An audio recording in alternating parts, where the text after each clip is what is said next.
नमस्कार माझा सद्गुरु सावळा रामा, मस्तक माझा पाया गई या वारकरी संतांच्या, लेकुराचे हित वाहे माऊलीचे चित्त, ऐसे कळवळ्याची जाती करीला भाविण प्रीती.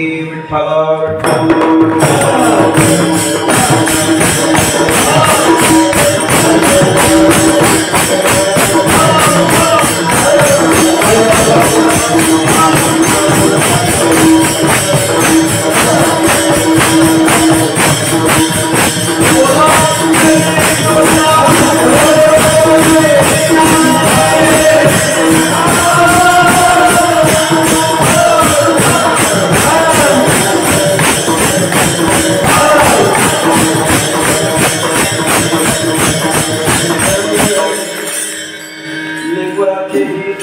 वाहे माऊलीचे चित्त, ऐसे कळवळ्याची जाती करीला भाविण प्रीती.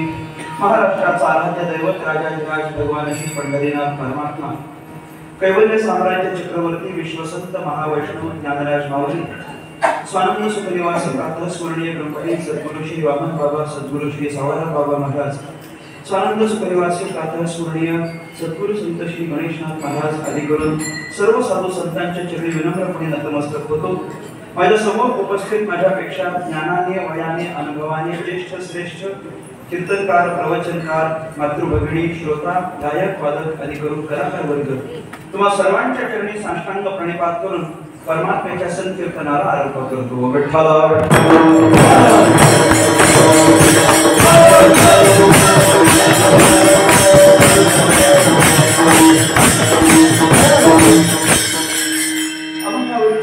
आरंभ करण्यापूर्वी परिवार देणं अत्यंत महत्वाचं आहे.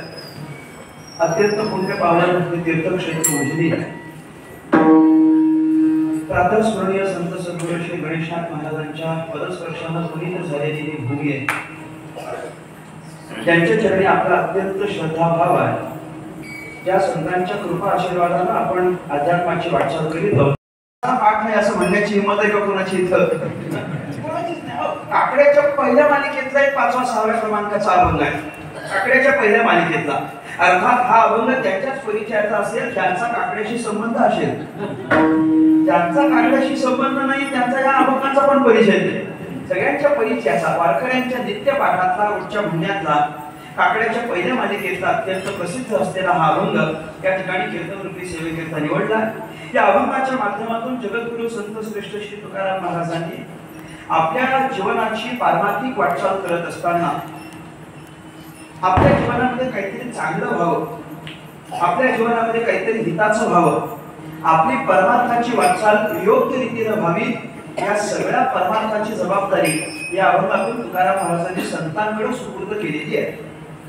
आमचा परमार्थ यथासांग व्हावा, आम्ही करत असलेली साधना यथायोग्य पद्धतीने व्हावी, त्या साधनेच्या माध्यमातून भगवान परमात्म्यापर्यंत पोहोचता यावं याच्याकरता संतांनी आपल्याकरता काहीतरी चांगलं करावं.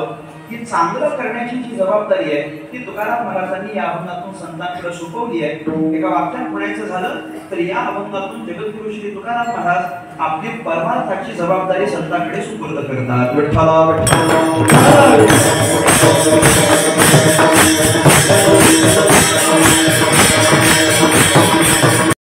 सुपूर्द करतात.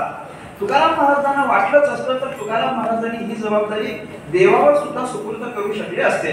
देवही तुकाराम महाराजांना नित्य जवळचाच आहे. तुकाराम महाराजांना देव आपल्यासारखा आहे का मला सांगा? नाही. तुकाराम महाराजांनी नुसते आठवण केले तरी भगवान परमात्म्याला समोर प्रकट व्हावं हे तुकाराम महाराजांचं सामर्थ्य आहे.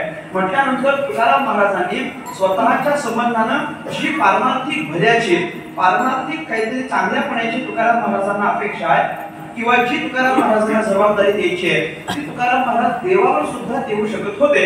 पण तुकाराम महाराज या अभंगामध्ये ती पारमार्थिक जबाबदारी देवाकडे न देता ती संतांकडे देतात. याचा आपल्याला चिंतन करायचं आहे. देवाकडे न देता तुकाराम महाराज संतांकडे देतात. तुकाराम महाराजांचं सगळं वाङ्मय जर आपण पाहिलं तर काही काही जबाबदाऱ्या अशा आहेत की ज्या तुकाराम महाराजांनी देवाकडे पण दिलेल्या आहेत. कधी कधी तुकाराम महाराज देवाकडेही जबाबदारी देतात आणि कधी कधी तुकाराम महाराज संतांकडेही जबाबदारी देतात. पण जी जबाबदारी देवाकडे देतात ती एका भिन्न प्रकारची आहे आणि जी जबाबदारी संतांकडे सोपवतात ती जबाबदारी वेगळ्या प्रकारची आहे. विठ्ठल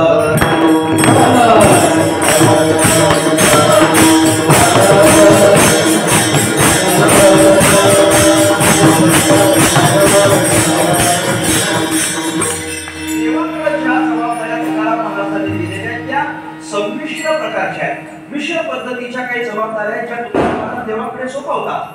देवाकडे सोपवत असताना पारमार्थिक जबाबदाऱ्यांच्या व्यतिरिक्त सुद्धा काही जबाबदाऱ्या तुकाराम महाराजांनी देवाकडे दिलेल्या आपल्याला पाहायला मिळते.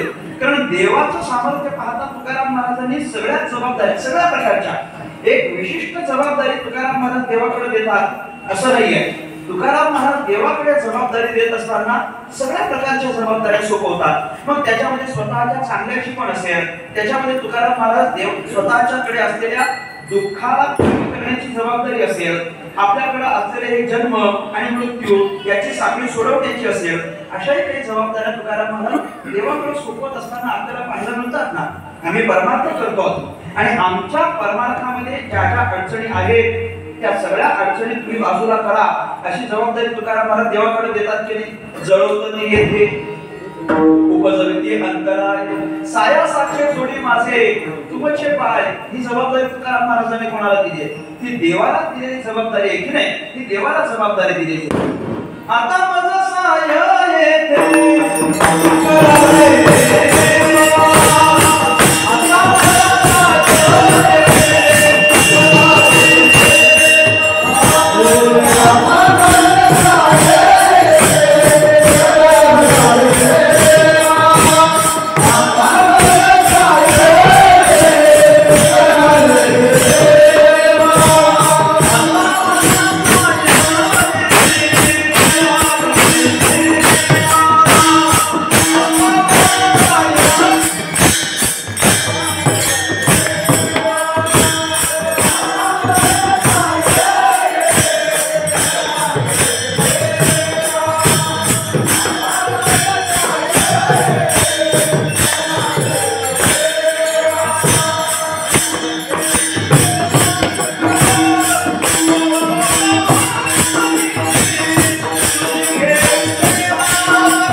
उपजविती अंतराय जी येथे अंतराय उपजविती ती जळोत ही तुकाराम महाराजांची भाषा आहे की नाही. याचा अर्थ आमच्या भक्तीमध्ये जी प्रतिबंध निर्माण करतात ती काय करोत जळोत असा शब्द वापरतो. जळोत तुमच्याकडे म्हणतात की नाही जळोत जळोत असं म्हणतात की नाही. म्हणतो आपण सगळेच जळोत म्हणतो फक्त तुकाराम महाराजांसारखं एवढं चांगलं नाही म्हणत जळोत. आपण काय म्हणतो काळी लागो आग लागो असं म्हणतो की नाही. हेच तुकाराम महाराज म्हटले. फक्त तुकाराम महाराज सौम्य भाषेत बोलले जळोत हा त्राग आहे तुकाराम महाराजांचा. पुन्हा करता भक्तीमध्ये प्रतिबंध निर्माण करतात ना मग ती सगळी जळोत जळोदती येथे उपजती अंतराय सायासाची जोडी माझे तुमचे पाय माझे सायास तुमचे पाय जोडी आमच्या सायासह तुमच्या चरणापर्यंत पोहोचतो पाहिजे ही जबाबदारी कुणाची देवाची जबाबदारी भोगे रोगा जोडून या दिले आहे का अरुचिते होका आता सगळापासून ही जबाबदारी कुणाची देवाची देवानं काय दिलं भोगे रोगा जोडून या दिले आणि का फक्त भोगच दिले असं नाही फक्त भोगच दिले असं नाही भोगासोबत काय दिले रोगही दिले नुसते भोग दिले भोगासोबत रोग दिले असं म्हणण्यापेक्षा भोग दिले की रोग दिलेच ध्यानात घ्या भोग दिले भोग आले ना की त्याच्याबरोबर रोग हे येतच असतात भोग ज्यांना भोगायचे त्याच्या मागे काही ना काहीतरी रोग असतातच असतात मी गमतीनं म्हणत असतो ज्याचे भोग सामान्य त्याचे रोग पण सामान्य आणि ज्याचे भोग श्रीमंत बोलत चला तुम्ही त्याचे रोग पण कसे श्रीमंत तुम्ही पहा ज्याचे भोग सामान्य असतात त्याचे रोग सामान्य असतात त्याला काही फार सामान्य भोग भोगणाऱ्याला काही फार मोठा असा रोग होत नाही फार मोठा आजार होत नाही काय फार तर कधीतरी ताप येईल कधीतरी पोट दुखेल असंच काहीतरी त्याला होतं पण ज्याचे भोग श्रीमंत असतात त्याचे रोग कसे असतात मला सांगावं 5-50 रुपयाने बरे होतच नाही ते 5-50 लाखांनी बरे होतात श्रीमंत रोग आहेत की नाही ज्याचे भोग श्रीमंत त्याचे रोग पण श्रीमंत भोग म्हटले की रोग आहेच भोगे रोगा सोडून या दिल्या आणि का पण आता तुम्ही काय करा अरुचिते होका आता सगळ्यापासून या सगळ्यांपासून आम्हाला मुक्त करा या सगळ्या भोगांच्या संबंधांना अंतःकरणामध्ये अरुची निर्माण करा ही जबाबदारी कुणाची देवाची म्हणजे अशा सगळ्या मिश्र जबाबदाऱ्या तुकाराम महाराजांनी देवाकडे सोपवलेल्या आपल्याला पाहायला मिळतील पण तुकाराम महाराज जेव्हा संतांकडे येतात तेव्हा संतांकडे जबाबदारी देत असताना तुकाराम महाराज अशा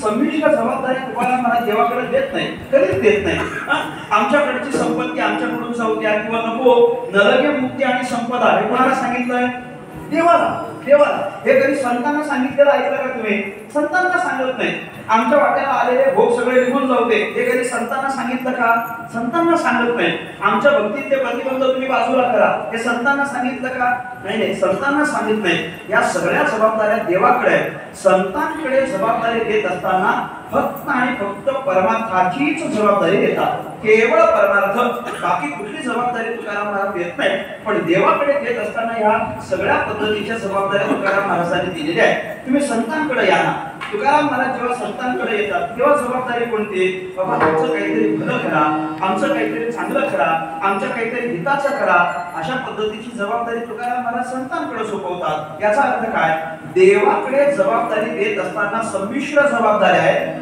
पण संतांकडे जबाबदारी देत असताना केवळ परमार्थाची जबाबदारी आहे परमार्थ सोडून इतर जबाबदारी तुकाराम महाराज संतांकडे देत नाही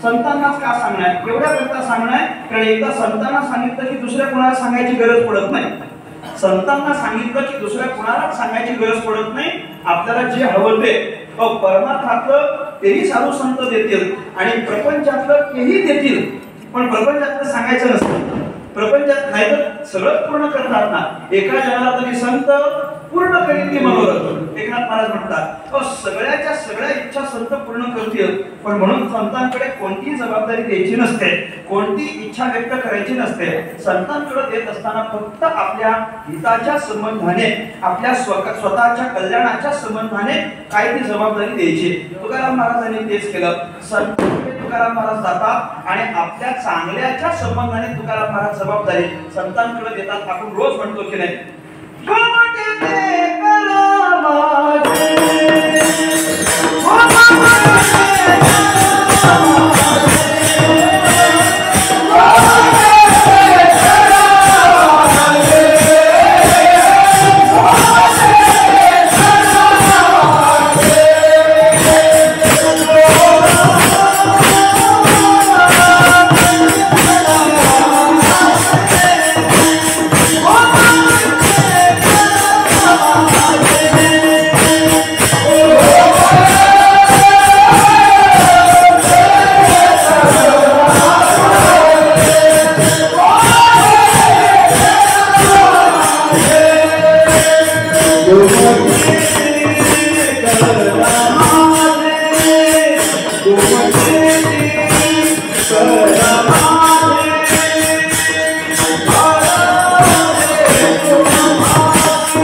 आणि जगाचं हित कळतं.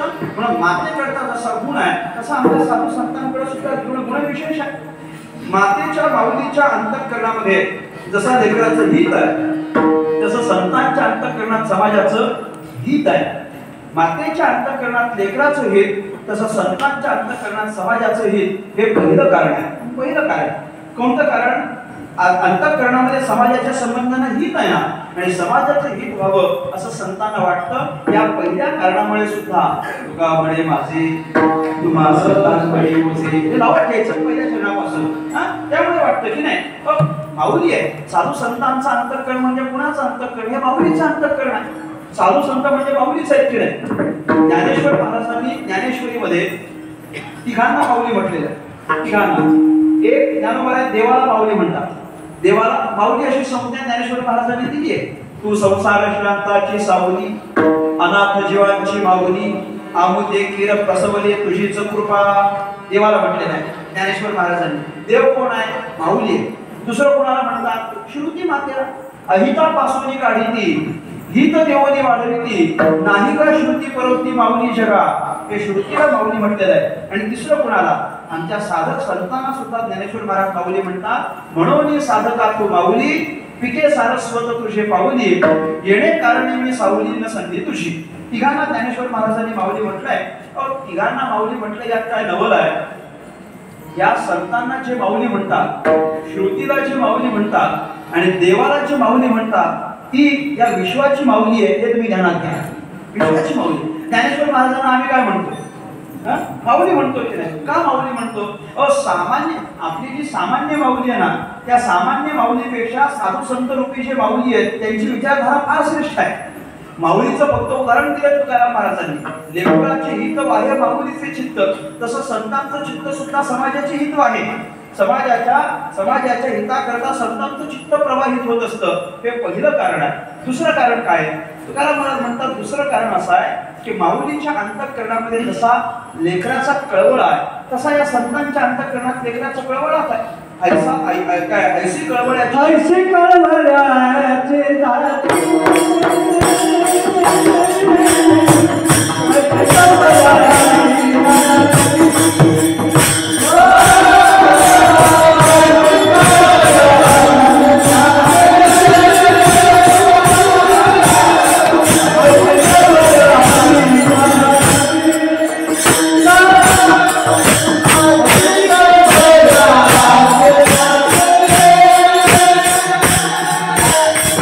Happy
लेकराचं गीत व्हावं वाटतंच वाटतं, पण कळवळ असावं. कळवळ आणि माऊलीच्या अंतःकरणात आहे.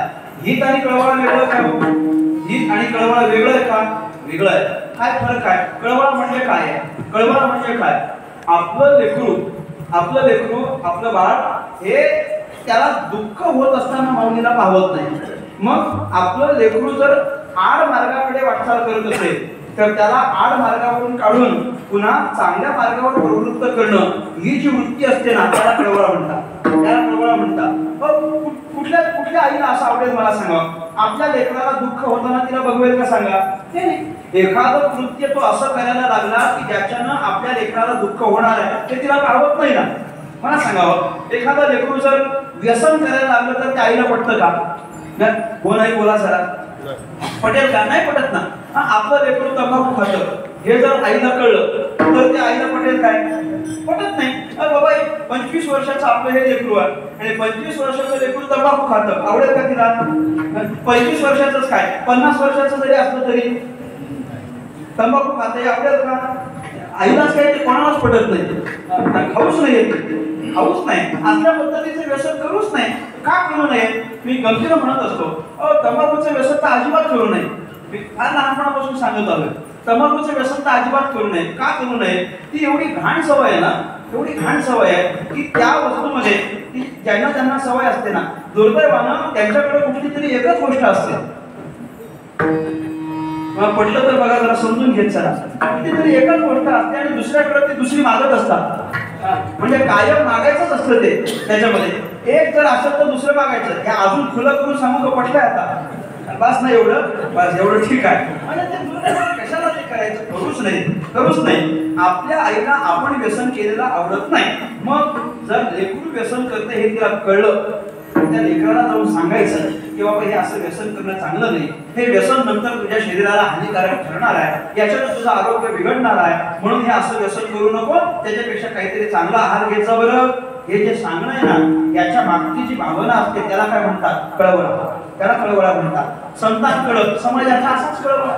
बुडत आहे जग न देखवे डोळा, येतो कळवळा म्हणून या समाजाला दुःख होत असताना पाहत नाही, म्हणून ती संत मंडळी येतात आणि समाजाला दुःखातून बाहेर काढून सुखाचा मार्ग जर दाखवत असतील तर आई सारखा कळवळा संतांकडे आहे. थोडस विशेष सांगतो ऐका. आईकडे कळवळा संतांसारखा आहे किंवा संतांकडे कळवळा आईसारखा आहे असं म्हटलो तरी संतांच्या अंतःकरणातला कळवळा आईपेक्षा विशेष आहे. मी पुन्हा बोलतो, संतांच्या अंतःकरणातला कळवळा आईपेक्षा विशेष आहे. का? आईपेक्षा का विशेष आहे त्याचं कारण सांगतो. आईच्या अंतःकरणात लेकराचा कळवळा, आपल्या लेकराचा आईला कळवळा, आईला आपल्या लेकराचा कळवळा. बरोबर? मी वाक्य पुन्हा बोलतो, नीट ऐका आणि मला खरं काय ते सांगा. आईला आपल्या लेकराचा कळवळा, बरोबर? आता मला सांगा, आईला आपल्या लेकराचा कळवळा आहे की आईला आपल्याच लेकराचा कळवळा आहे? कसं आहे मला सांगावं? तिला आपल्या लेकराचा कळवळा आहे की आपल्याच लेकराचा कळवळा आहे? आपल्याच. इतराच्या लेकराचं नाही. आपण नाही, तो बरं म्हणतात आपल्याचा कळवळा अनेका बाळावरील नाहीये. जेवढा आपल्या लेकरावर प्रेम आहे तेवढं इतराच्या लेकरावर नसतं तिचं. पण साधू संतांचं मात्र असं नाहीये. साधू संतांचं म्हणजे सगळ्या जगावर सारखं प्रेम आहे. सगळं हे ज्ञानेश्वरी रूपी यज्ञ आता पूर्ण झालंय. म्हणून आता विश्वात्मके देवे येणे वाक्यज्ञ दोषावे दोषोनी मज द्यावे पसायदान. हे पसायदान तुम्ही आम्हाला द्या, हा प्रसाद तुम्ही आम्हाला द्या, अशी जेव्हा याचना ज्ञानेश्वर महाराजांनी विश्वात्मक देव रूपी असलेल्या निवृत्ती राजांच्या पुढ्यात केली, मागणी काय केली ज्ञानोबारांनी? मागण्या ज्ञानोबारांच्या सगळ्या बघा, मला अख्खं पसायदान सांगायचं नाही, पण ज्ञानेश्वर महाराज एक मागणी करतात, किंबहुना सर्व सुखी. कोण सुखी? सर्व सुखी. सर्व म्हणजे कोण? किंबहुना सर्व सुखी पूर्ण होवनी तीही लोके भजी जो आधी पुरुषी अखंडित त्यातला प्रत्येक जीव सुखी व्हावा.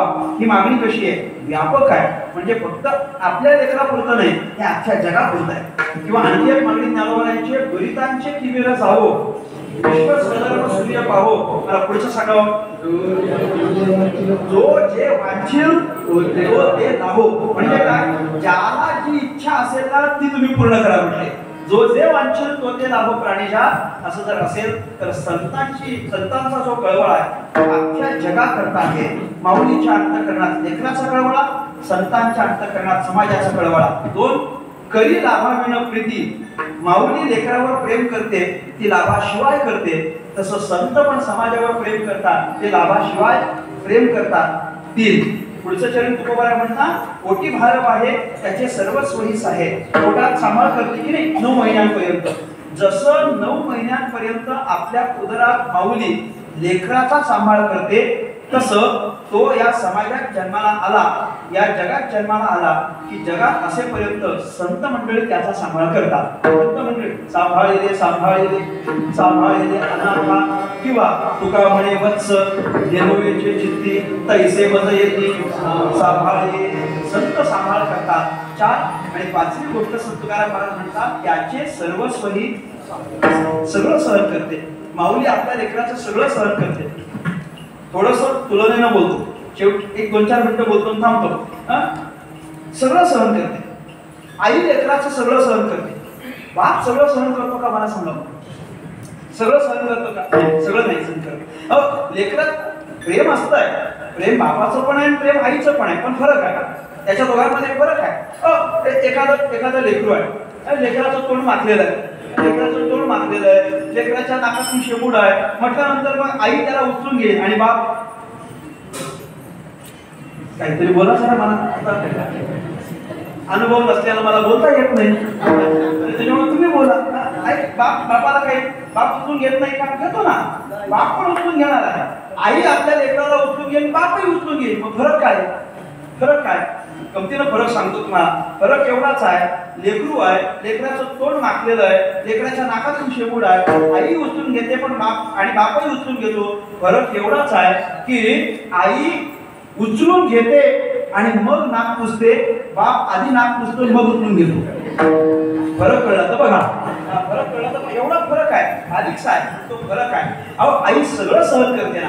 लेकराची एखादी चूक झाली तर आई सहन करते, लेकराकडून एखादा गुन्हा घडला तर आई सहन करते, आणि लेकराकडून गुन्हा घडला तर बाप सहन नाही करत. मग ते आता धानुकच घेताना मग काय शिक्षा देणं? बाप कठोर आहे, बाप कठोर आहे, कठोर आहे. शिक्षा देणं त्याचं प्रसंगी तो असंही म्हणेल, प्रसंगी बाप असंही म्हणेल की बाबा हा केलेला गुन्हा मला मान्य नाही, मी तुला अजिबात क्षमा करणार नाही, माझ्या घरातून चालता हो.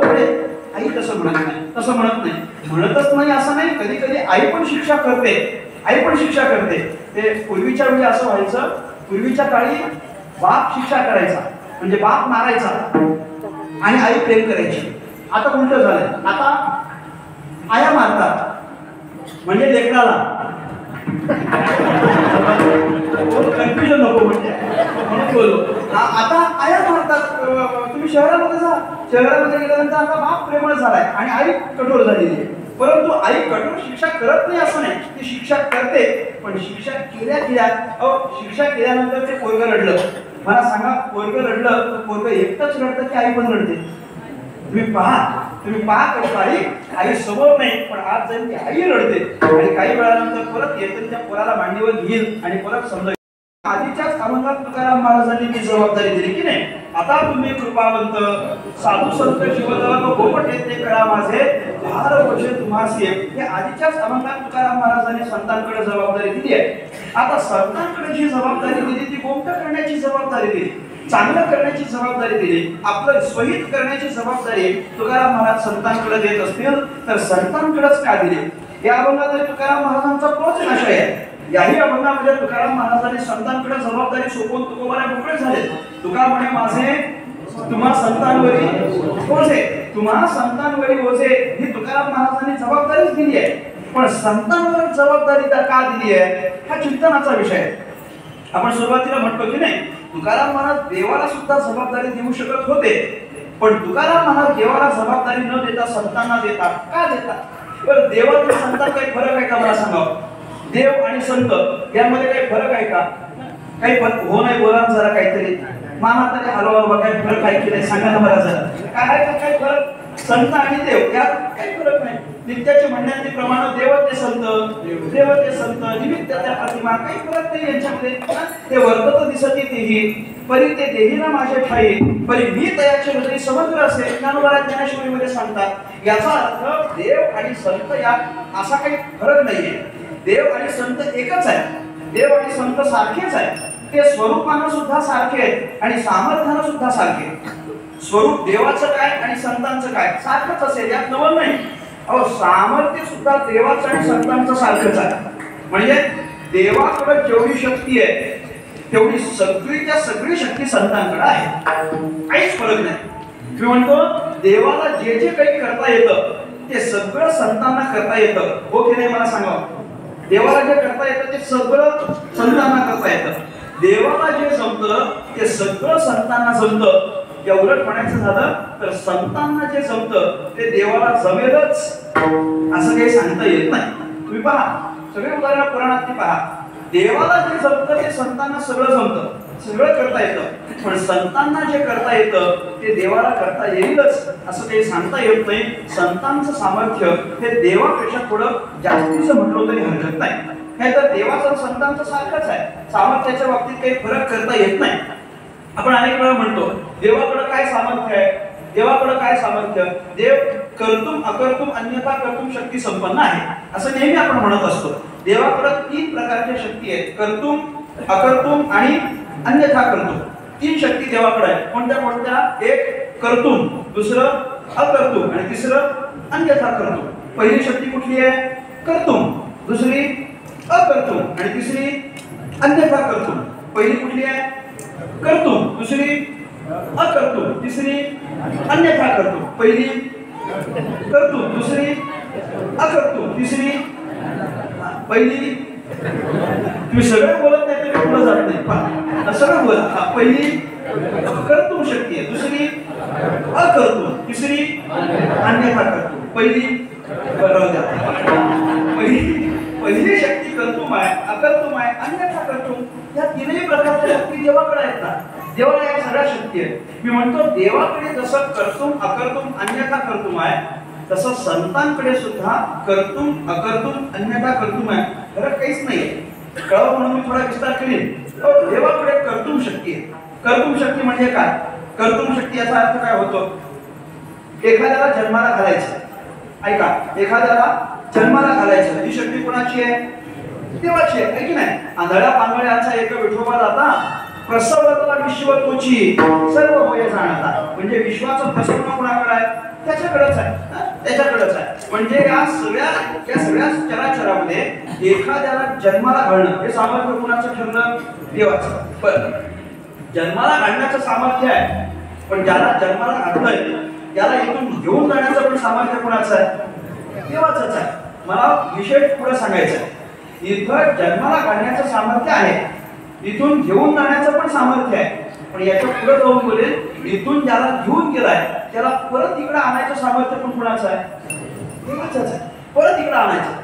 इथं जन्माला तर घातलं, जोपर्यंत त्याचा कार्यकाळ आहे तोपर्यंत राहिला, नंतर इथून घेऊनही गेला आणि परत इकडे आणून सोडलं.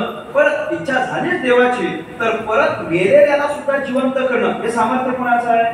देवाचंच आहे. तुम्ही पहा, उदाहरण म्हणून सांगायचं ठरलं तर श्रीकृष्ण परमात्मा गोकुळातून मथुरेत गेले आणि मथुरेत गेल्यानंतर वसुदेवानं एक 11-12 वर्षानंतर आपल्या दोन्ही मुलांना पाहिजे, बलराम दादा आणि श्रीकृष्ण परमात्मा.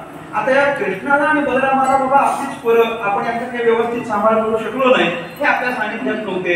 आता यांना काहीतरी संस्कार दिले पाहिजेत, काहीतरी चांगलं शिकवलं पाहिजे, म्हणून त्या दोघांना पण सांदीपनी ऋषींच्या आश्रमामध्ये काहीतरी ज्ञान शिक्षणाकरिता विद्यार्थ्यांना करता ठेवलं.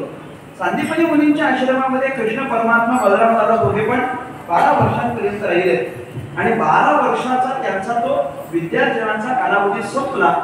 आणि ते संपल्यानंतर मग ते गुरुजींकडे आले, म्हणजे सांदीपनी ऋषींकडे आले आणि कृष्ण परमात्मा बलराम दादा म्हणाले की बाबा आता तुमच्याकडचा विद्यार्जनाचा काळ संपला, तुम्ही जे काही ज्ञान द्यायचं होतं ते तुम्ही आम्हाला दिलंच, आता आमची घरी जाण्याची वेळ आहे, तर गुरुदक्षिणा काय द्यावी. तेव्हा गुरुदक्षिणा काहीतरी दिली पाहिजे की नाही, तुम्हाला काय गुरुदक्षिणा हवी आमच्याकडून. त्यावेळेला त्या काळामध्ये गुरुदक्षिणा देणं कंपल्सरी होतं, द्यावीच लागायची, गुरुदक्षिणा द्यावीच लागायची. आता असं काही कंपल्सरी आहे का? नाही. आता दिलीच पाहिजे असं काही नाही, पण म्हणून देऊ नये असं पण काही नाही बरं का. गुरुला काहीतरी भेटायला गेलो, काहीतरी देणार, काहीतरी गुरुदक्षिणा द्यावी. त्यांनी विचारलं काय गुरुदक्षिणा दिली पाहिजे. सांदीपनी ऋषींनी भगवंताला सांगितलं देवा काहीच नाही, गुरुदक्षिणा म्हणून असं नाही, परंतु तुला द्यायचंच असेल तर एक इच्छा काय दे. आमचा एकुलता एक मुलगा होता, एकुलता एक मुलगा होता, पण यमानं अगदी त्याच्यावर घाला घातला आणि तो यमसदनाला घेऊन गेला. आमचा एकुलता एक पुत्र जो यमानं त्याच्या सदनाला घेऊन गेलेला आहे, तेवढा जेव्हा तुम्ही आम्हाला परत करून द्या, हीच आमच्याकरता गुरुदक्षिणा राहील. काय केलं कृष्ण परमात्म्याने, थेट तिथून यमसदनाला गेले, यमाशी संवाद केला, माझा गुरुपुत्र जो तुम्ही मृत केलाय तो मला परत द्या, आमच्या गुरुला गुरुदक्षिणा म्हणून द्यायची आहे. यमाकडून सांदीपनी ऋषींचा मृत पुत्र परत घेऊन आले आणि आपल्या गुरुला गुरुदक्षिणा म्हणून देऊन टाकला असेल तर मेल्याला सुद्धा परत जिवंत करणं हे सामर्थ्य कोणाचं आहे? देवाचं आहे. त्याला आपण काय म्हटलो? कर्तुम शक्ती. काय म्हणतो हे? कर्तुम शक्ती. मला सांगा ही कर्तुम शक्ती देवाकडे आहे तर संतांकडे नाही काय? संतांकडे नाही, संतांकडे पण सामर्थ्य आहे. ज्ञानेश्वर महाराजांचं सामर्थ्य असंच आहे ना. ज्ञानेश्वरी अजून निघून पूर्ण झालीच नाही तर तुम्ही जाता कुठं? हे सांगणं कुणाला आहे? कुणाला आहे? सच्चिदानंद बाबा नाही. कोण सच्चिदानंद बाबा? अवश्य मृत पडलेले, आता मृत पडलेले, परंतु ज्ञानेश्वरीचं लिखाण अर्धवट टाकून तुम्हाला जाता येत नाही आणि म्हणून मृत पडलेल्या सच्चिदानंद बाबांना जर ज्ञानेश्वर महाराज परत उठवून ज्ञानेश्वरी लिखाणाकरता प्रवृत्त करत असतील तर मेलेल्याला परत जिवंत करणं हे सामर्थ्य कोणाचं ठरलं? आता संतांचं ठरलं असेल तर कर्तुम शक्ती जशी देवाकडे आहे तशी कर्तुम शक्ती संतांकडे आहे, म्हणजे दोघांचं सामर्थ्य सारखंच आहे.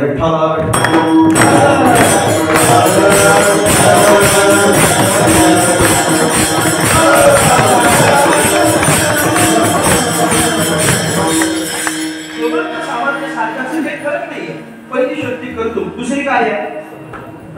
अकर्तुम शक्ती आहे. अकर्तुम शक्ती म्हणजे काय? ज्याच्याकडे जे सामर्थ्य नाही त्याला ते सामर्थ्य देऊन त्याच्याकडून ते काम करून घेणं, याला काय म्हणतात? अकर्तुम शक्ती. काहीच सामर्थ्य नाही, त्याच्यामध्ये कोणतंच चैतन्य नाही, कोणत्याही पद्धतीचं सामर्थ्य नाही, पण तरी त्याच्याकडून ते काम करून घ्यायचं, म्हणजे दुसऱ्यामध्ये आपली शक्ती प्रविष्ट करायची. अशा पद्धतीचं काय आहे? हे जे सामर्थ्य त्याला अकर्तुम सामर्थ्य म्हणतात. उदाहरणार्थ हे सामर्थ्य देवाकडे आहे. कसं देवाकडे आहे? भगवान प्रभू रामचंद्राला ज्या वेळेला लंकेत जायचंय आपल्या सगळ्या वानर सैन्याला घेऊन, तेव्हा त्या समुद्रावर देवाला काय बांधावा लागला? सेतू बांधावा लागला. आता तो सेतू बांधत असताना काय केलं होतं मला सांगा? प्रत्येक दगडावर काय प्रभू रामचंद्रांनी नाव लिहिलं की नाही? म्हणजे काय ते समुद्राचं वगैरे सगळं प्रकरण तुम्ही बघून घ्या. मग भगवान परमात्म्याचं नाव जर दगडावर लिहिलं तर ही दगडं करतील, म्हणून मग प्रभू रामचंद्रांचं नाव त्या दगडावर घ्यायचं आणि ते नाव लिहिलेलं दगड समुद्रामध्ये पाण्यात सोडायचं की मग ते तरंगायचं. याचा अर्थ काय? दगडाला काही सामर्थ्य आहे का मला सांगा? दगडात काही चैतन्य आहे का? दगडाला काही अक्कल आहे का? दगडाला अक्कल नसते, म्हणून ज्याला अक्कल नसते त्याला आपण काय म्हणतो? दगडाला काही चैतन्य नाही ना, त्याच्यात काही चैतन्य नाही, त्याच्यात काही प्राण नाही, दगड काही कामाचा नाही, दगड काही कामही करत नाही, म्हणजे दगडाकडे काहीच कौशल्य नाही, काहीच नाही. पण अशा त्या दगडाला सुद्धा जर तरण्याचं सामर्थ्य प्रभू रामचंद्रांनी दिलं असेल तर याला अकर्तुम शक्ती माना. अकर्तुम शक्ती माना म्हणजे त्या दगडांना टाळण्याची जी शक्ती आहे त्याला अकर्तुम शक्ती असं म्हणता येतं, जी देवाकडे आहे. देवाकडे मग देवाकडे त्या संतांकडे नाही काय? संतांकडे नाही काय? तुकाराम महाराजांच्या बाबतीत आपण नेहमी पाहतो की नाही, जे सामर्थ्य देवाकडे आहे तशाच पद्धतीचं सामर्थ्य संतांकडे सुद्धा असल्याचं आपल्याला पाहायला मिळतं. जळी दगडा सहित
आपले अनेक अभंग तुकाराम महाराजांनी आपल्या तुकाराम महाराजांच्या मुखातून ते स्फुरण पावले.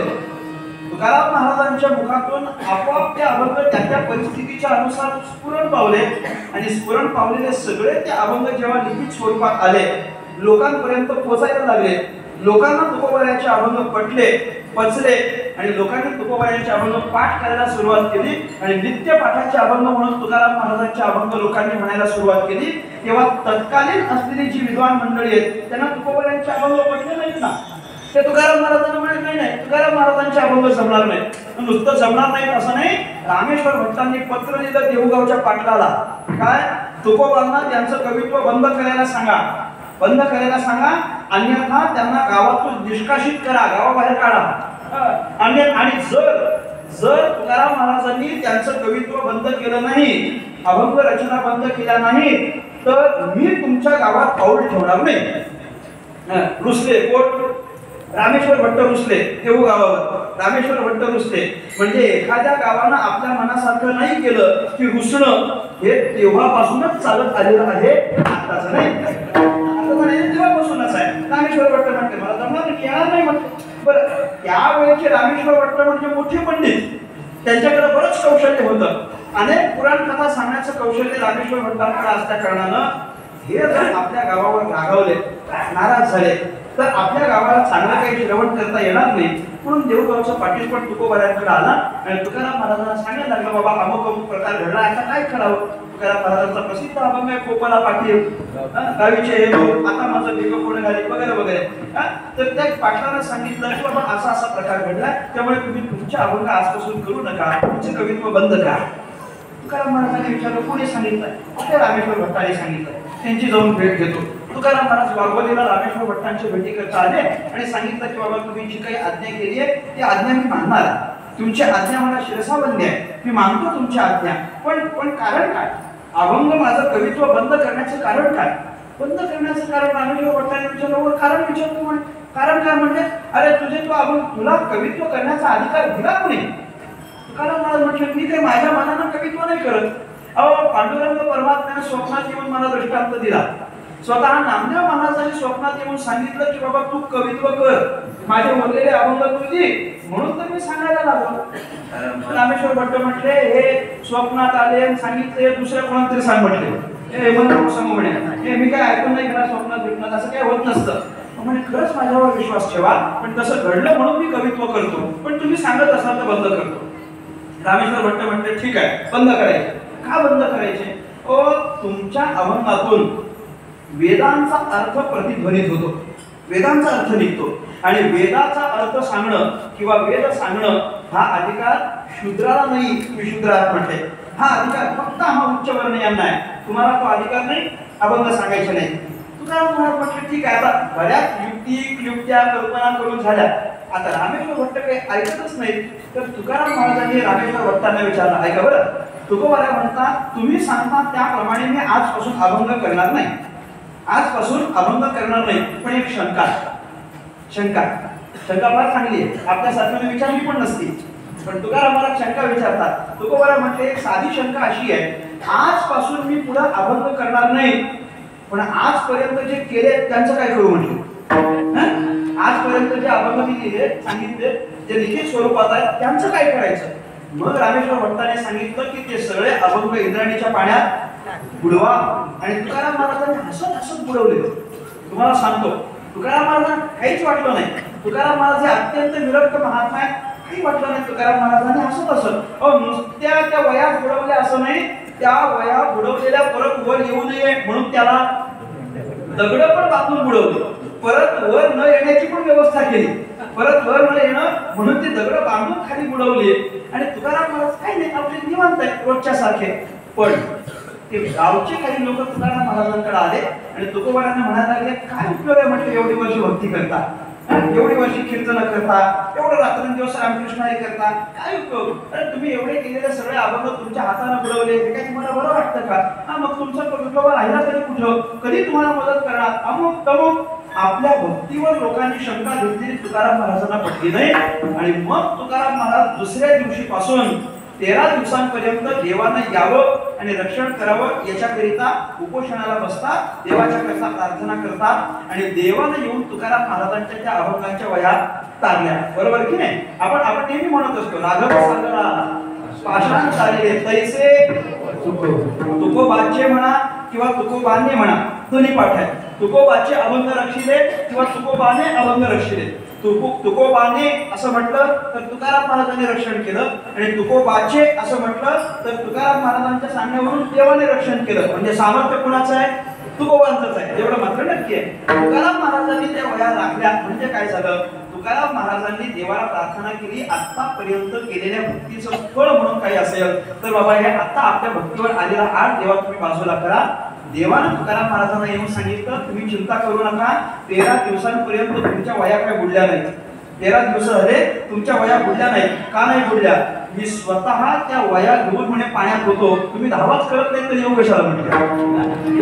मी स्वतः म्हणे पाण्यामध्ये तुमच्या वयांचं रक्षण केलंय. आणि आता तुम्ही सांगताना म्हणून तारलेल्या जाऊन पहा. गंगाराम बुवा वगैरे सगळे ती तुकाराम महाराजांची टाळकरी मंडळी इंद्रायणीमध्ये जातात. पाहिलेल्या त्या वयात तरलेल्या त्यांना आनंद झाला. त्या सगळ्या वया घेतल्या आणि पुंडरी कवरदारचा जय जयकार करून तुकाराम महाराजांच्या हाती दिल्या. जळी दगडासहित वया आहे की नाही. मी गमतीने म्हणत असतो त्या वया तरल्या पण नुसत्या वया नाही तरल्या, त्याच्यासोबत दगड पण तरली. ध्यानात घ्या, नुसत्या वया नाही तरल्या, त्याच्यासोबत दगड पण तरली. पण गंमत सांगू, दगड तरली पण सगळी दगड नाही तरली. हे ध्यानात घ्या, दगड तरली पण सगळी नाही तरली. फक्त तीच तरली की जी बास गाथेला बांधलेली होती. तीच दगड तरली की जी गाथेला बांधलेली होती. याचा अर्थ आता पण दगड तरतील. कळतंय ना? आता अगदी महाराजा सकट सगळीच, तुम्हाला म्हणा माझ्यापासून सुरुवात, अगदी महाराजा सकट सगळी दगड तरतील. फक्त दगडांनी स्वतःला गाथेशी बांधून घेतलं पाहिजे बस.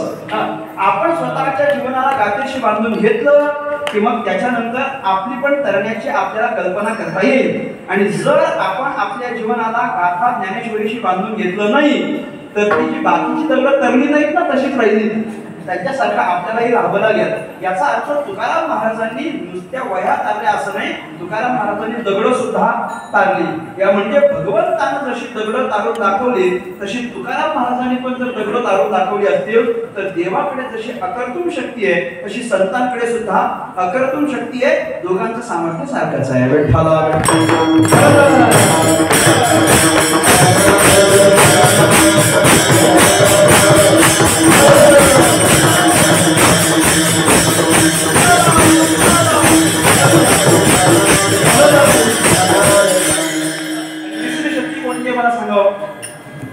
दोन झाल्या ना, कर्तुम अकर्तुम आणि शेवटची अन्यथा कर्तुम. अन्यथा कर्तुम म्हणजे आपलं सामर्थ्य दुसऱ्यात प्रविष्ट करायचं आणि त्याच्या निमित्तानं आपलं काम करून घ्यायचं, आपलं दुसऱ्याला द्यायचं. अगदी त्याच्यामध्ये चेतना आहे पण पुरेशी नाहीये ना, मग आपलं सामर्थ्य त्याला द्यायचं, अन्य कोणाला तरी द्यायचं, म्हणून ते अन्यथा कर्तुम. म्हणजे उदाहरण द्यायचं झालं तर महाभारताचं युद्ध आठवा. महाभारताचं युद्ध आठवा. पांडव किती होते? 5 आणि कौरव किती? 100. बरं, दोघं जेव्हा युद्धाकरता समोरासमोर आले तेव्हा पांडवांचं सैन्य किती होतं? 7 अक्षौहिणी आणि कौरवांचं सैन्य किती होतं? 11 अक्षौहिणी. बरोबर. मग आता या दोघांच्या जर आपण तुलना केली तर युद्धामध्ये विजय कोणाचा व्हायला पाहिजे होता? कौरवांचा. पण जिंकलं कोण? पांडव. कारण काय? देव पांडवांच्या बाजूने होता, मला मान्य आहे, पण देव पांडवांच्या बाजूने होता, देवानं केलं काय मला सांगा? विजय प्राप्त होण्याकरता सारथ्य केलं, पण सारथ्याने कुठे विजय मिळतो का मला सांगा? काय काय आहे का? काही संबंध आहे का? देवानं अर्जुनाचं सारथ्य केलं त्याला विजय मिळतो, काय संबंध आहे? काही संबंध नाही. मग काय केलं का? केलं काय? काहीच केलं नाही. देवानं हातात शस्त्र घेतलं नाही, काहीच नाही. देवानं फक्त काय केलं? आपली शक्ती देवाला फक्त पांडवांना दिली की त्या शक्तीच्या माध्यमातून पांडवांना युद्ध करता आलं, बस. आणि काहीच केलं नाही. नाहीतर ती काय शक्ती काय पांडवांची होती का मला सांगा ना? अर्जुनाकडे जी धनुर्विद्या होती ती अर्जुनाची की देवाची आहे? देवाची आहे. पण निश्चित देवाची आहे. देवाची जर ती शक्ती असली नसती तर भगवंत निज धामाला गेल्यानंतर देव जेव्हा हा कृष्ण परमात्मा हे इहलोक सोडून जेव्हा गेले तेव्हा त्याच्यानंतर जी द्वारकेत काही लोक राहिली होती ना देवाची, देवानं त्या द्वारकेच्या लोकांचा सांभाळ करण्याची जबाबदारी अर्जुनाला दिली होती. बाबा आता मी चाललो, पण ही द्वारकेची माझी काही लोक आहेत, यादव आहेत, यांचा सांभाळ तू कर, म्हणून जबाबदारी अर्जुनाला दिली. आणि त्या अर्जुनाकडे जबाबदारी दिल्यानंतर काही अत्यंत सामान्य भिल्ल लोकांनी जेव्हा आक्रमण केलं तेव्हा त्या सामान्य भिल्लांसोबत युद्ध करताना अर्जुन हरला. अर्जुन हरला. कोण अर्जुन? कोण अर्जुन? जो पूर्वी महादेवांना सुद्धा त्यानं युद्धामध्ये जिंकलं होतं. द्रोणाचार्य कृपाचार्य हे समोर आल्यानंतर पण तो घाबरत नव्हता. भीष्माचार्य समोर आल्यानंतर सुद्धा जो घाबरत नव्हता असा शक्तिवान अर्जुन सामान्य भिल्लांसोबत मात्र हरला. कारण काय ठरलं? कृष्ण परमात्मा होते तोपर्यंत त्यांचं तेज, त्यांची शक्ती अर्जुनाकडे होती आणि ते निघून गेल्यानंतर ती शक्ती पण निघून गेली. अर्जुनाला विजय प्राप्त करता येत नसेल तर आपली शक्ती दुसऱ्याला देणं त्याला अन्यथा कर्तुम शक्ती म्हणतात. ती कोणाकडे आहे? देवाकडे आहे. आता कोणाकडे लावायची आपल्याला? संतांकडे. बस बस, आपण चुकला, आता काही चिंताच नाही. हे संतांकडे लावायचं. तर मग संतांकडे सुद्धा अशा प्रकारची शक्ती आहे ना. शेवटचं एक उदाहरण सांगतो, हा विषय संपवतो. ते रामेश्वर भट्ट देहूला यायचे पुराण कथा सांगायला. एकदा त्यांना उशीर झाला, फारच उशीर झाला. फार उशीर म्हणजे तरी किती उशीर आपल्याला कळावं म्हणून मी असं म्हणतो की बाबा संध्याकाळची एक 7 ते 9 ही पुराण कथेची वेळ. 7 वाजले, रामेश्वर भट्ट आले नाही. 8 वाजले तरी आले नाही, 9 वाजले तरी आले नाही, 9:30 झाले तरी रामेश्वर भट्ट येत नाही. 9:30 वाजले, पुराण कथेची वेळ संपूर्ण अर्धा तास झाला तरी अजून रामेश्वर भट्ट येत नाही. 9:30 झाले तरी रामेश्वर भट्ट आले नाही, यात नवल नाही. 9:30 झाले अजून रामेश्वर भट्ट आले नाही तरी एकही श्रोता उठून गेला नव्हता, हे नवल आहे, हे नवल आहे. आता आम्हाला जर कळलं महाराज अर्धा तास लेट झाले, आम्ही लगेचच घरी निघतो का? आम्हाला माहिती असते या अर्धा तास उशिरा सुरू करतील म्हणजे अर्धा तास बस लांब होतील, म्हणून आम्ही नाही थांबत. ते थांबले सगळे आणि थांबून तुकोबारांना विचारलं, म्हणजे याचा अर्थ आज आपल्याला कथा ऐकायला मिळणार नाही. तुकोबारा म्हटले का नाही मिळणार? रामेश्वर भट्टच आले नाही तर कथा कोण सांगणार? काही चिंता करू नका म्हटले. ते रामेश्वर भट्ट रोज ज्या आसनावर बसतात ती आसन टाकण्याची व्यवस्था करणारा आपल्याकडे एक पोरगा आहे, त्याचं नाव कोंड्या आहे म्हटले. मग तुम्ही त्या कोंड्याला सांगा तो आजची पुराण कथा सांगेल. म्हटलं असं कसं होईल?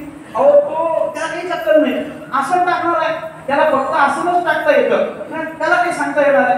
तुकाराम महाराज म्हटले आसनच टाकता येतं म्हणून त्याला सांगा. का सांगा? आसन टाकणाऱ्याला हलक्यात घेऊ नका म्हटले. हलक्यात घेऊ नका, जो आसन टाकू शकतो तो टाकलेला काढू पण शकतो म्हटले. काही चिंता करू नका, तुम्ही माझा निरोप जाऊ सांगा. तुकाराम महाराजांचा निरोप कळवला आणि आतापर्यंत कुठलं ज्ञान नसणारा कोंड्या त्या आसनावर बसला आणि अस्खलित पुराण सांगायला सुरुवात केली. एवढं तंतोतंत पुराण त्यानं सांगितलं की उशीर झालेले रामेश्वर भट्ट असं समजा की बाबा 10:30 पर्यंत आले.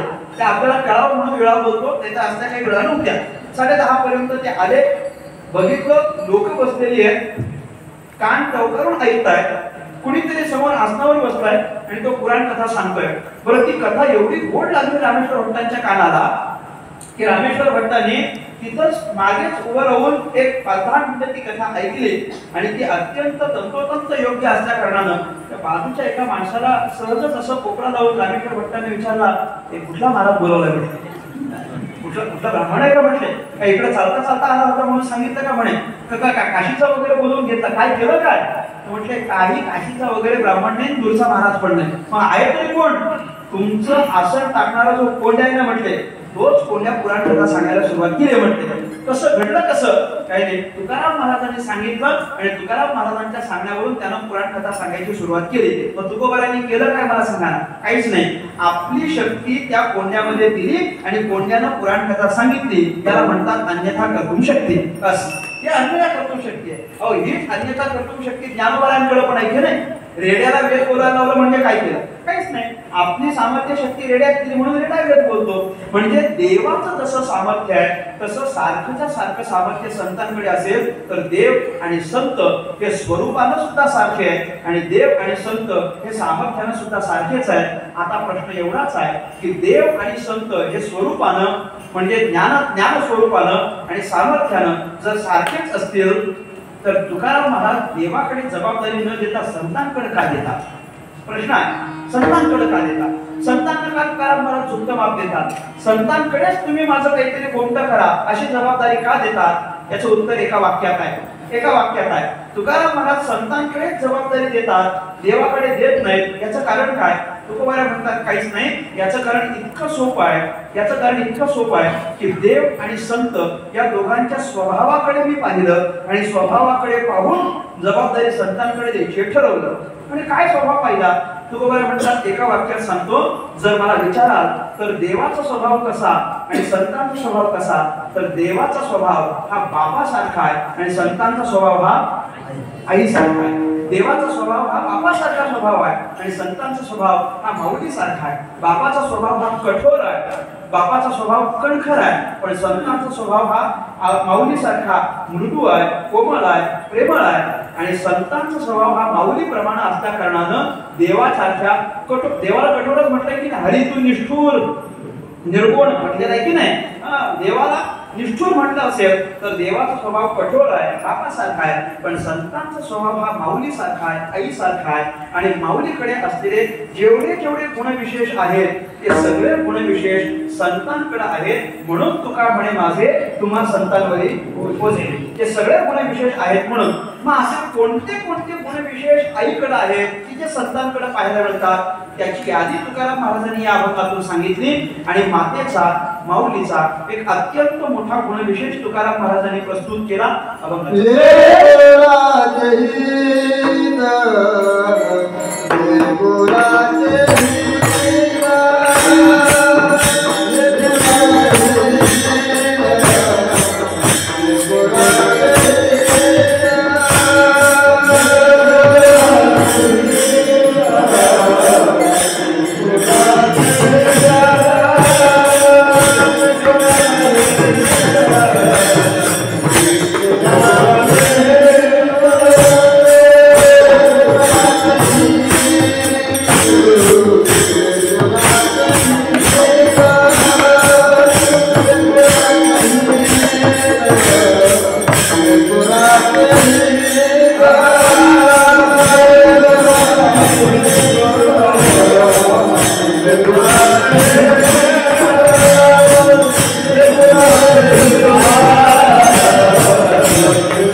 लेकुराचे हित वाढे माऊलीचे चित्त.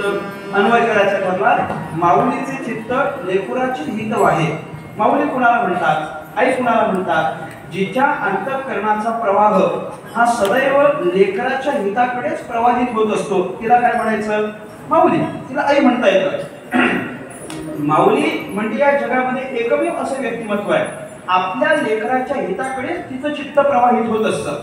आपल्या लेकराचं हितच झालं पाहिजे अशी तिची भावना असते. लेकरू कसंही जरी असलं तरी आपल्या लेकराच्या हिताकडे तिच्या अंतःकरण प्रवाहित होत असतं. म्हणून तिला आपण माऊली म्हणतो. त्याला माऊली म्हणतात. काही असो, हित म्हणजे काय? याचं हित कशानं होईल? हित म्हणजे नेमका काय असतं हे तिला कळेलच असं काही सांगता येत नाही. पण त्याचं हित झालं पाहिजे हे मात्र तिला नक्की वाटतं. विठ्ठला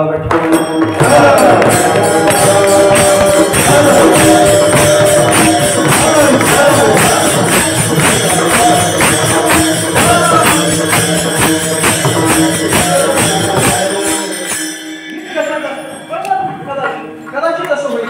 हित व्हावं वाटतं पण म्हणजे काय व्हावं वाटतं हे तिला कळेलच असं काही सांगता येत नाही. उदाहरण सांगत असतो. आमच्याकडचं एक कीर्तना करता शहरात कीर्तनाला म्हणून गेलो. कीर्तन संपलं, सकाळचं कीर्तन आटोपल्यानंतर एक माऊली माझ्याकडे आली. म्हणली की तुम्ही आपल्या घरी चहा पाण्याला चला. मी म्हटलं आता वेळ नाहीये, आता वेळ नाही, पुन्हा दुसऱ्या ठिकाणी कार्यक्रमाला जायचं आहे, पुढच्या वेळेला आलो की येतो. म्हटलं नाही, पुढच्या वेळेने आत्ताच चला, महत्वाचं कारण आहे म्हणून चला. त्यांच्या घरी गेलो, चहा पाणी वगैरे आटोपलं. चहा झाल्यानंतर एक 5-10 मिनिटात म्हटलो आता येऊ का मी. म्हटलं थांबा ना, एक महत्वाचं कारण म्हणून तुम्हाला बोलवलंय. म्हटलं काय कारण आहे. ते म्हटले काही नाही, माझं लेकरू आता 10वीत आहे, माझं लेकरू 10वीत आहे, 10वीच्या परीक्षेला तो बसलाय, तर अभ्यास करतो, काहीतरी त्याला जरा चांगला आशीर्वाद द्या, चांगल्या टक्क्यानं पास झाला पाहिजे असं वगैरे वगैरे. मी म्हटलं ठीक आहे बाबा बोलवा. त्या लेकराला बोलवलं, बाहेर आला, त्याला नमस्कार वगैरे केला.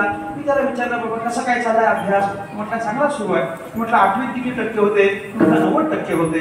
म्हटलं मग 9वीत किती होते. म्हटलं 92% होते. मग मी एक अंदाज बांधला बाबा, ठीक आहे म्हणजे याला 10वीत सुद्धा काहीतरी 90-95% मिळतील. मी म्हटलं हुशार आहे मुलगा. त्या माऊलीचं मी कौतुक केलं. म्हटलं बरं झालं, चांगलं केलं तुम्ही, अत्यंत प्रयत्नानं तुम्ही तुमच्या लेकराला शिकवता, चांगली गोष्ट आहे.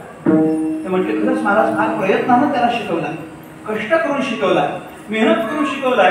वास्तविक आमची परिस्थिती काही फार मोठी नाहीये, पण तरीही हालाकीच्या दिवसामध्ये मी अनेक कष्ट केले, पण त्याला आधी शिक्षण दिलंय. म्हटले 10वी पर्यंत मी त्याला आणलंय. मी म्हटलं फार चांगलं केलं, अतिशय उत्तम केलं. इतर सगळ्या गोष्टी बाजूला सोडाव्या, पण सगळ्यात पहिले आपल्या लेकराला शिक्षण दिलं पाहिजे. ही अत्यंत महत्वाची गोष्ट आहे, कारण घेतलेलं शिक्षण कधीच वाया जात नाही. तुम्ही ध्यानात घ्या, कधीच वाया, कधी ना कधीतरी कामा येईल, कधी ना कधीतरी ते कामा येईल, पण घेतलेलं शिक्षण वाया जात नाही. पोराला आधी शिक्षण दिलं पाहिजे, आधी शिक्षण दिलं पाहिजे. मी नेहमी उदाहरण म्हणून सांगत असतो, 2020चं लॉकडाऊन होतं की नाही, होतं नाही का, असं बोलत जरा होतं की नाही, असं मला वाटलं नव्हतं काय, सगळीकडे होतं, सगळीकडे लॉकडाऊन होतं. अगदी लोक म्हणजे रोजची बाहेर जाणारी लोक सुद्धा एकाच जागेवर 5-6 महिन्यापर्यंत थांबली होती. त्या अत्यंत कठीण काळात अनेक लोकांच्या नोकऱ्या गेल्या, बरोबर की नाही.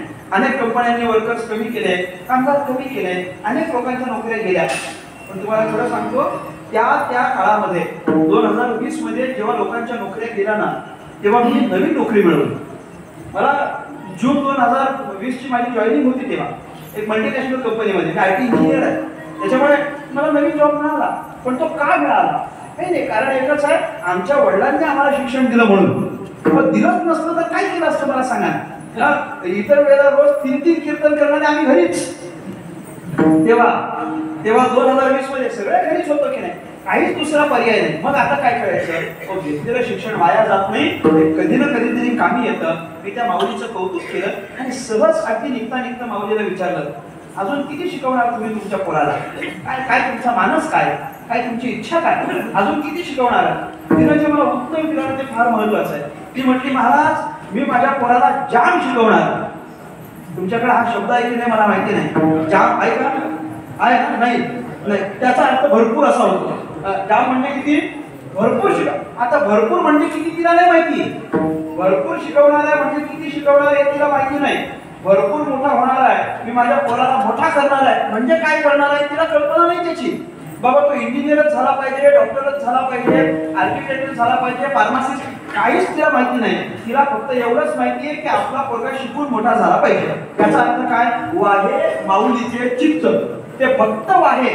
फक्त तिला असं वाटत असतं आपल्या लेकराचं हित व्हावं, पण लेकराचं हित कशात आहे हे तिला कळेलच, याची मात्र आपल्याला काही कल्पना खात्री देता येत नाही. हित नाही ठावे जननी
जननी म्हणजे माता आणि जनक म्हणजे पिता. दोघांना पण हित नाही ठावे. हित कळत नाही. हित व्हावं असं वाटतं. तुम्ही आता बारकावा पहा. हित व्हावं वाटतं, पण हित म्हणजे नेमकं काय असेल हे त्यांना सांगता येत नाही. पण आमच्या साधू संतांचा असा विशेष आहे की त्यांना समाजाचं हित व्हावं. तसं संत सुद्धा या जगाचं सगळं सहन करतात. शेवटचं वाक्य सांगतो, संत जगाचं सगळं सहन करतात असं नाही. जे जगाचं सगळं सहन करतात त्यांनाच संत म्हणतात. तुकाराम म्हणे तो जी संत सोसी जगाचे तुकाराम महाराज म्हणतात जगाचं सगळं जो सहन करतो तोच जर संत असेल तर आता पहिल्यापासून उजळणी पहा तुम्ही. पहिल्या चरणापासून घ्या. काय माऊलीच्या अंतःकरणात लेकराचं हित, तसं संतांच्या अंतःकरणात समाजाचं हित. माऊलीच्या अंतःकरणात लेकराचं कळवळा, तसा संतांच्या अंतःकरणाला समाजाचा कळवळा. माऊलीचं अंतःकरण जसं निस्वार्थ प्रेम करतं तसं संत समाजावर निस्वार्थ प्रेम करतात. माऊली जसं लेकराला 9 महिन्यापर्यंत उदरात सांभाळ करते त्याप्रमाणे संत समाजाचा सांभाळ करतात. आणि माऊली जसं लेकराचं सगळं सहन करते तसं संत सुद्धा जगाचं सगळं सहन करतात. आणि हे सगळे माऊलीकडचे गुणविशेष आमच्या संतांकडे जसेच्या तसं असल्या कारणानं आम्ही काय केलं. तुका म्हणे माझे तुम्हा सर्वांवर एक ओझे विठोबा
सेवाभावी माणसे अत्यंत मूर्तिमंत साधू महात्मा होऊन गेलेले आहेत. लोकांच्या उद्धाराकरिता अनेक पद्धतीचे चमत्कार त्यांनी केले, परंतु जसं माऊलीचं आपल्या लेकरावर प्रेम आणि संतांचं सगळ्या लेकरावर केलंय, गणेशनाथ महाराजांनी आपल्या सगळ्या भक्तांकरिता आपली आशीर्वचनं गाथा स्वरूपामध्ये जर सोडून गेले असतील तर त्यांचं आपल्यावर मोठं प्रेम आहे, त्यांचे आपल्यावर मोठे उपकार आहे. आपल्या हिताची कल्पना फक्त तेच करू शकतात. म्हणून त्यांना एकच प्रार्थना करायची की बाबा आमच्यातून आमचा परमार्थ योग्य पद्धतीने होईल, यथासांग होईल, की जेणेकरून या परमार्थाच्या माध्यमातून आम्हाला देवापर्यंत पोहोचता येईल असे आशीर्वाद त्यांनी आपल्यावर ठेवावे अशी सद्गुरू श्री गणेशनाथ महाराजांच्या चरणी प्रार्थना करतो. झालेली ही सगळी सेवा महाराजांच्या चरणी सेवा म्हणून समर्पित करतो. ज्यांच्या निमित्तानं आज या ठिकाणी येणं झालं ते हरिभक्तीपरायण परमश्रद्धेय आमचे व्यंकटेश ढवण सर यांच्या माध्यमातून माझा संपर्क झाला. नाशिकमध्ये कीर्तन असल्यानंतर ढवण सर अनेक ठिकाणी माझ्या कीर्तनाकरिता असतात. अत्यंत मनमिळावू स्वभावाचं ते व्यक्तिमत्व आहे. त्यांच्या माध्यमातून या गावचा संपर्क झाला आणि तदनंतर हरिभक्तीपरायण योगीराज महाराज वळके हे सदैव माझ्या संपर्कात राहिले आणि म्हणून इथपर्यंत आलो. एक मोठा प्रवास करून इथपर्यंत आलो बरं का. सकाळचं नाशिक करून आम्ही आज इथं 8 वाजता म्हणजे 12:30ला आम्ही नाशिक सोडलं, ते बरोबर 7:45 वाजता 8:05 कमी असताना आम्ही इथं आलो. पण गंमत अशी आहे, कधी कधी एवढ्या दूरचा प्रवास करणं हे आम्हाला झेपतच नाही. म्हणजे कुठल्या अंगाला झेपत नाही, कुठल्या संघाला झेपत नाही, कुठल्या संघाने झेपत नाही. तुम्ही जो विचार करता तो अंग अजिबात नाही, तुम्ही तसा विचारच करू नका. पण कधी कधी असं होतं की लांबचं अंतर काय करून घ्यायचं आणि तरी शेवटी आमच्या हाती म्हणायला एवढंच असतं, दुरोनी आलो मी गा, दुःख झाले झालो असं म्हणावं लागतं कधी कधी लांबून आल्यानंतर. परंतु इथं हे अत्यंत प्रासादिक जागा आहे, अत्यंत प्रसन्न स्थळ आहे. महाराजांची आपल्यावर मोठी कृपा आहे. त्याच्यामुळे कीर्तन सेवेला असा आनंद आला की एवढा मोठा प्रवास केल्यानंतर आम्हाला कीर्तन संपता एक वाक्य म्हणावं वाटतं, ढाग गेला क्षीण गेला अवघा झाला आनंद. अशा पद्धतीने सेवेच्या माध्यमातून झाला. म्हणून तुम्हाला सगळ्यांचे अनेक आभार व्यक्त करेन. सगळीच आदरणीय गायनाचार्य मंडळी असतील, मृदंगमणी असतील, अन्य करून सगळीच मंडळी, इथली व्यवस्थापक आणि सद्गुरू श्री महाराजांचा सगळा भक्त परिवार आहे. तुम्हाला सगळ्यांच्या चरणी नतमस्तक होतो. माझे मित्र हरिभक्तीपरायण चैतन्य महाराज या ठिकाणी उपस्थित झाले आणि आंबेवाडीची त्यांची मंडळी या ठिकाणी उपस्थित झाली, त्यांचे बाबा आहेत. त्या सगळ्यांची मी आभार व्यक्त करतो. उपस्थित सर्व श्रोत्यांनी मर्यादित वेळेपेक्षा 15 मिनिटं आम्हाला सहन केलं, म्हणून तुम्हाला सगळ्यांचे अनेक आभार व्यक्त करतो. झालेली सेवा सद्गुरुनाथांच्या चरणी समर्पित करतो. माझ्या वाणीला पूर्ण केला. विठ्ठल जय